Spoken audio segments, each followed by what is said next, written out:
The last thing Jesus told his disciples to do was to go everywhere and teach everyone to obey everything he asked them to do. But how? How were 11 uneducated and unsophisticated Jewish men supposed to make disciples in all the different cultures and languages of the world?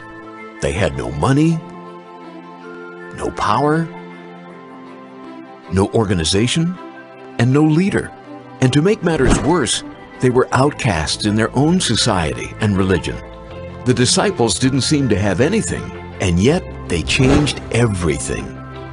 What they did have was a life-changing experience with Jesus, a willingness to simply obey, the power of the Holy Spirit. Oh yes, and lots of contacts. What we call today a social network. Here's what happened. Everything started with prayer.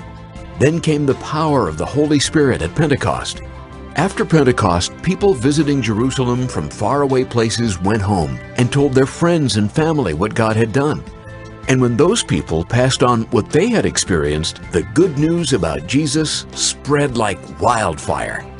Post-Pentecost social networking is how the gospel went viral. That was over 2,000 years ago. So how are we doing today? There is some good news and some not so good news. The good news, the number of Christians is increasing. The not so good news, the percentage of Christians is stuck. So what's the problem? And how can we solve it? The biggest issue seems to be that not all believers in Jesus are actually obedient followers of Jesus.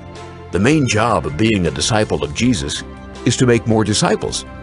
But not many people are doing that today. In the first century, what created a spiritual revolution was disciples making disciples who made disciples.